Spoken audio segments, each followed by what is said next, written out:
Three gifts, one life. One prince could see a dying princess from across the world. One could reach her in a heartbeat, and one held the only cure. Yet alone, every miracle was useless.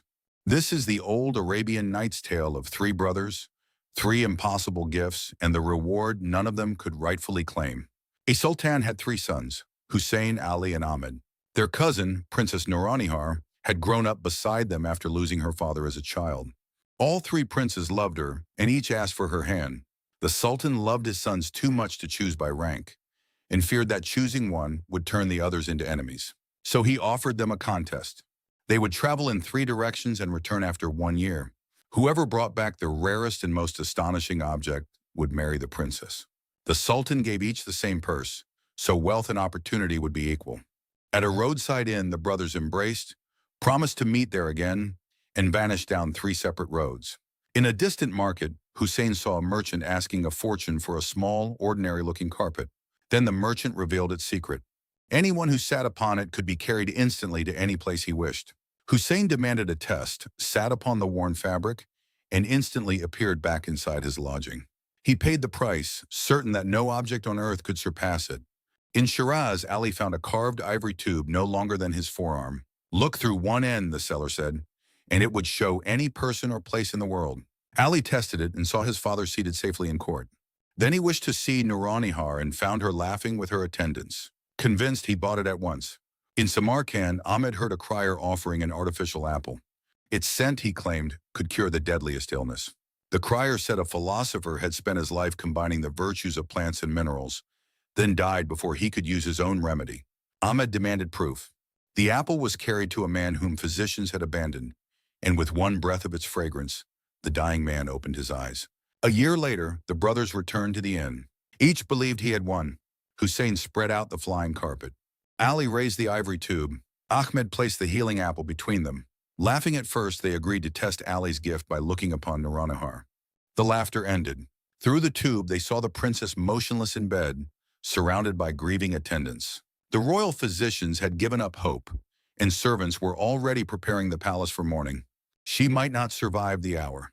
Ali had discovered the danger, but his miracle could only show it to them.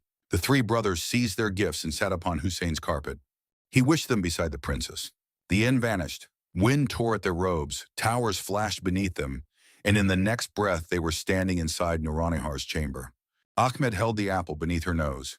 For a terrible moment, nothing happened. Then the princess breathed. Color returned to her face.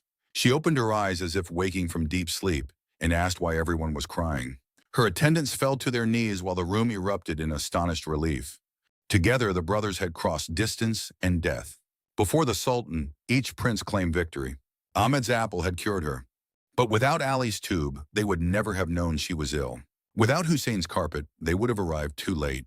Remove any one miracle, the sultan said, and Nouronnihar would be dead.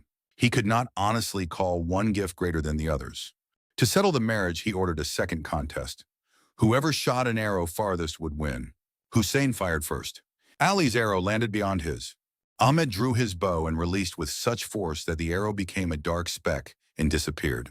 Searchers found no mark, no broken shaft, nothing to measure.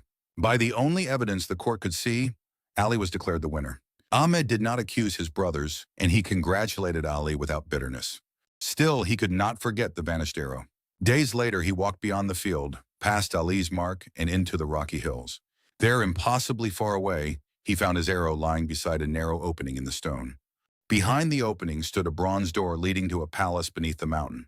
Its halls shone brighter than the sultan's court. Waiting there was Pari-Banou, a fairy princess, who told Ahmed she had watched his journey and guided his arrow to her hidden realm. Ahmed had crossed half the world trying to win one future, only to lose it by an arrow no one could see. Yet that same arrow opened another life. He married Pari-Banou and understood at last. The greatest gift was not the one any prince carried home, but the miracle none could possess alone.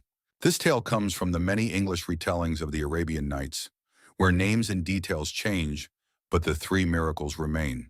Subscribe to Nightfall Tales and return after dark for another story carried across the centuries.